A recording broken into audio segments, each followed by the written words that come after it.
Hey guys, it's time to do my September reading wrap up, and I'm actually quite proud of myself this September because I've managed to pick up my reading speed again, and I read 8 books in the month of September, had 1 DNF, and I'm also in the middle of 1 book which I'm hoping I will actually finish by the end of September, but we'll get to that a little bit later. At the end of summer, I genuinely was in such a reading slump. Like, I was only reading like 3 books a month, which was just really upsetting for me because I just didn't want to pick up books, even though I love reading so much, obviously, but it just was not happening for me. So I'm happy that I'm in the swing of actually reading books a little bit quicker again and always wanting to read and listen to audiobooks. So yeah, let's go through what I read in September. If you're new here, please do subscribe. I would really appreciate it, as I'm trying to build this channel up from the ground, basically. The first book I actually read was quite disappointing for me, actually. I read Carrie Soto is Back by Taylor Jenkins Reid. I say it was disappointing. I gave this book a 3 stars. It was good, but just not for me. I think I wasn't the person that was meant to read this book because this book was just a little bit repetitive for me. I didn't really love it as much as I was hoping to. It was my least favourite Taylor Jenkins Reid book, let's just say that. But yeah, it was a 3 stars. I did think it was a good book if you're the right person and if you're interested in tennis. For example, The Favourites, one of my all-time favourite books, was kind of a similar vibe to this, and that was a 5-star, 6-star read for me. But because I love ice skating, I loved that book, whereas because I'm not a massive tennis player, I think this one wasn't for me. I mean, you don't have to love tennis to love this, but I didn't personally relate to the main character really at all. I loved the main character's dad in this, and I liked Bo, I think his name was. But yeah, this one was a 3 stars.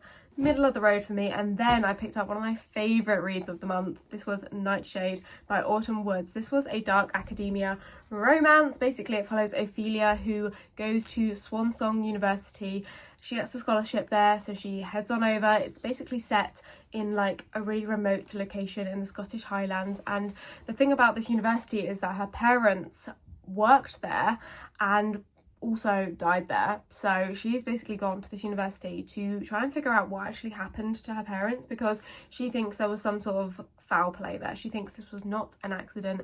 They should never have died in this helicopter accident, and she's determined to find out what happened to them. But the thing is, as soon as she gets to the university, she nearly gets run over by this guy called Alex, and Alex is actually the son of her main suspect, her parents' murder.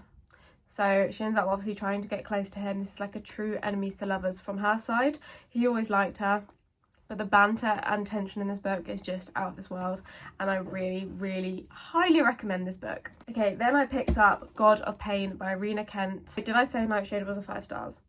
It was a 5 stars.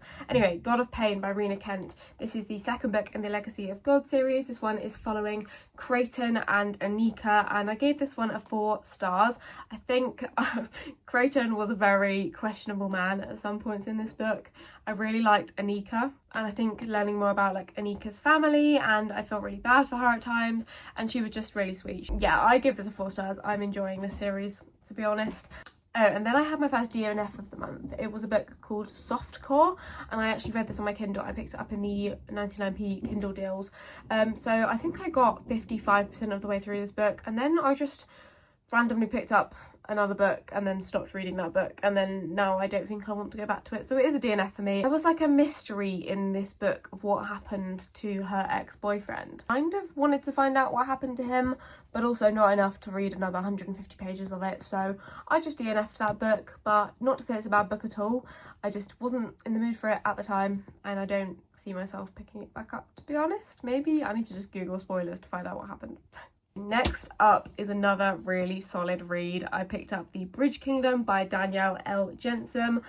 Oh my god, this book was so good. I gave this a 4.75 stars. It was very, very close to being a 5 stars. This book was pretty much immaculate, and I loved every second of it. It was so much fun. Also, this book was like the nicest book I've ever read. Like how floppy that is. It was just gorgeous to read. This book follows Lara, who has basically been trained up her whole life with all of her sisters to one day be traded off, basically, to marry the king of the Bridge Kingdom and infiltrate their systems and basically figure out how the how their kingdom can take down the Bridge Kingdom, because the Bridge Kingdom control all of the trade that goes in and out of their city, and their city is struggling, everyone's hungry, and Lara is like, yes, absolutely, I will do what I need to do to save our kingdom. But when she gets to the Bridge Kingdom, things aren't as she was told her whole life. She was kind of lied to, and things are a little bit different there, and she has to basically figure out where her loyalties lie, whilst also having a little bit of a budding romance with the king that started off as a spy and disingenuous, but actually feelings start to grow, and the yearning and the tension in this book is just so nice, and the kindness from him. Okay, perfect. Then we went on to a thriller, and this is actually where I started my YouTube channel. So basically any of the books that you see from now on, there either is a reading vlog already on my channel, or there will be a reading vlog coming soon of these books. So I picked up Lisa Jewell's new book, Don't Let Him In. This was in a video where I was reading new releases, the next 3 books. This was a 5 stars, so good. This is Lisa Jewell's best book yet, in my opinion.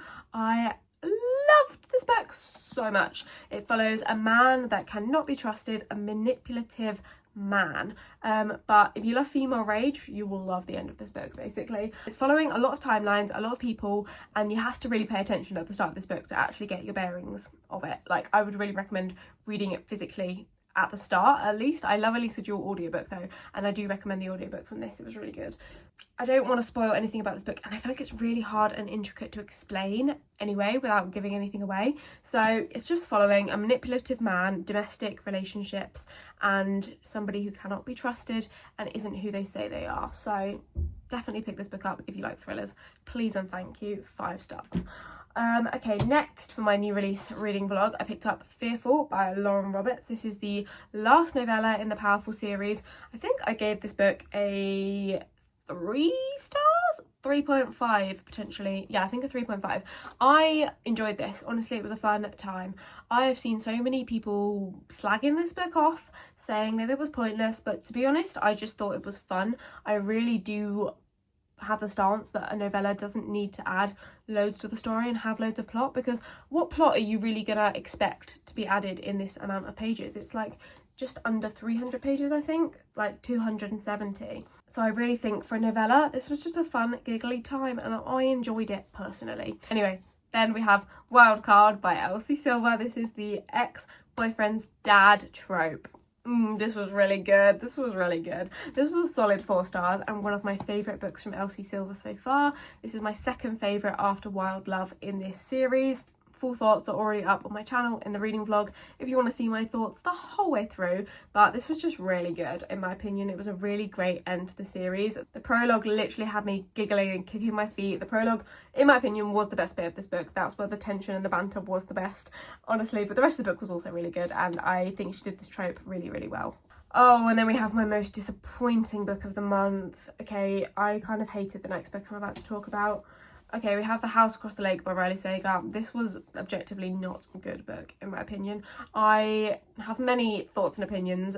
Realistically, I just think the characters had no personality. Like, the lake had more personality than the female main character. The only personality trait she had was being an alcoholic and constantly drinking bourbon, which, again, I understand is the reality of an alcoholic. Like, they obviously are drinking all the time and that's their main thought process. But it was kind of jarring to be in her head. I also think the plot twists in this book were just put in for shock factors.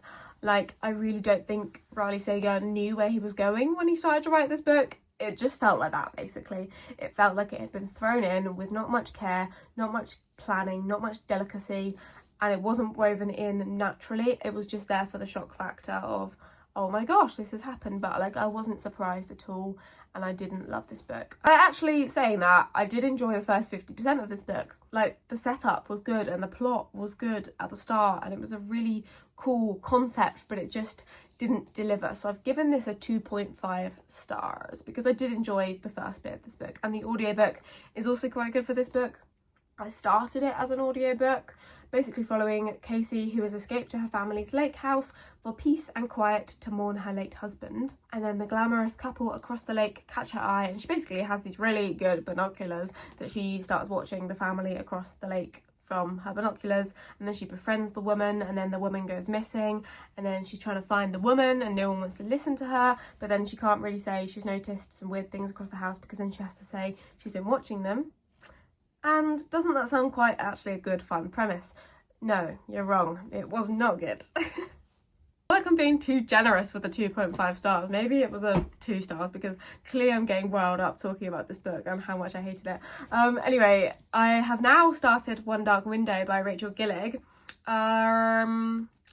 I am probably like 100 pages into this, and I have a 2-hour drive to go and stay at my friend's Airbnb for her birthday tonight. So I have a 2-hour drive today and then a 2-hour drive back tomorrow. So I'm hoping with 4 hours of audiobook listening time on this book, I may be able to actually finish this before September is over. I mean, it's Saturday right now and the last day of September is on Monday. So hopefully we'll have this book finished. I literally could not predict what I'm going to rate this book, but by the time this video goes up I will be able to tell you. So drum roll, I rated it a woo, or if it's a 2, boo. If you enjoyed this video, please do give me a subscribe so that we can catch up every single month about what I'm reading, and you can watch me reading vlogs. Watch me reading vlogs? What? That doesn't even make sense. Sorry, I feel like I've been talking for a long time. I'm talking really fast, but hopefully your brain moves at that speed too. So yeah, I will see you in my next video. Bye!